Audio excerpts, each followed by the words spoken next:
turagusuhuje ugiye gukurikirana ubutumwa bukuye mu ndirimbo.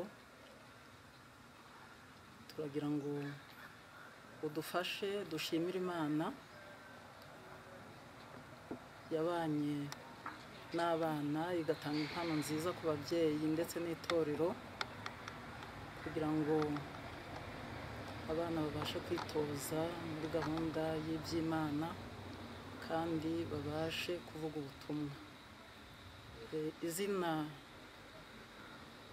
rya korale y'abana From God y'Abadventiste umunsi wa karindwi mu itorero rya kaminuza, intara ya kaminuza muri Firidi y'Amajyepfo y'u Rwanda. Iyo zina ni impano koko y'Imana kuko tubyumvise.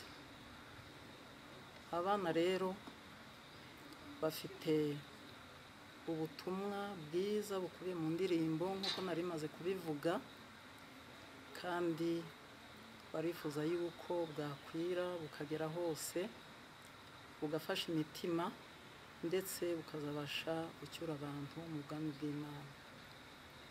Turashimira Imana cyane uburyo abana bagiye batera imbere. Tuboneyeho no gushimira abarezi n'ababyeyi uburyo bafashije abana mu ijambo ry'Imana, none iryo jambo rikaba rivuyemo DVD volume ya mbere kuko ugiye kuyikurikirana mu mwanya.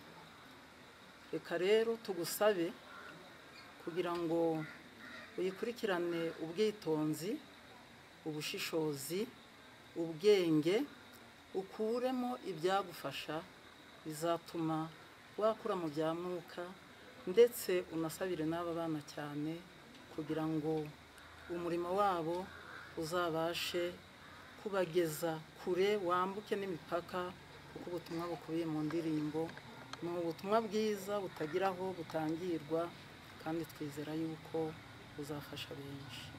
Reka mbere yuko gahunda y'indirimbo ikomeza dusenga Imana.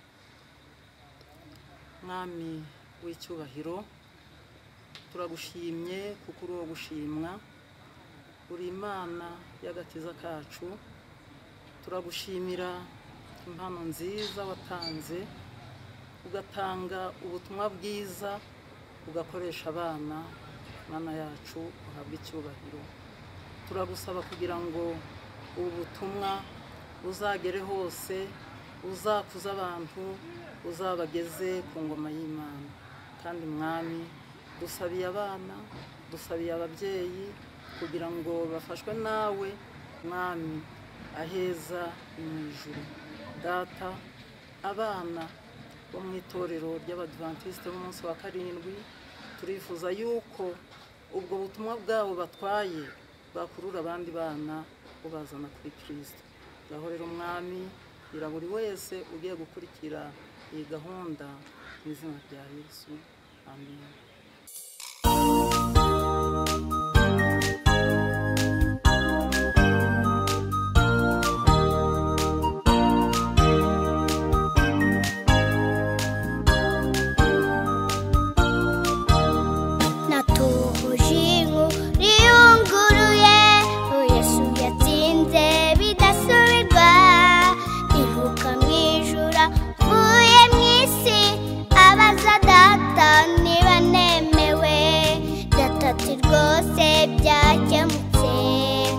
Abera bose batsinze, Satani aratsinzwe, mubivuge nimumure Yesu ariho, noneho ashavuye ave.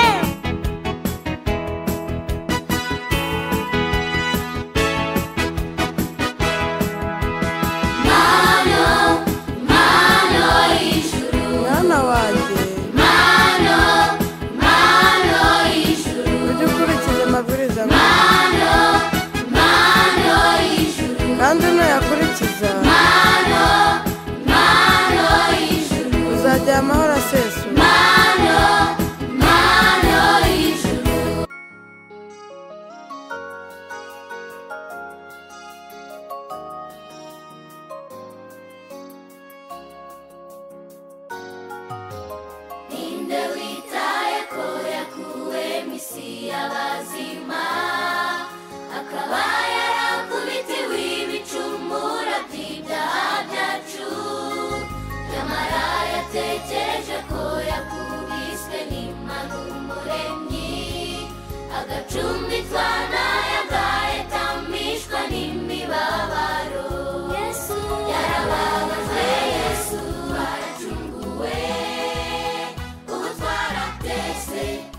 turatoneshwa tukijya dusonza ngo dusabirize kuko kwa Yesu dufite byose.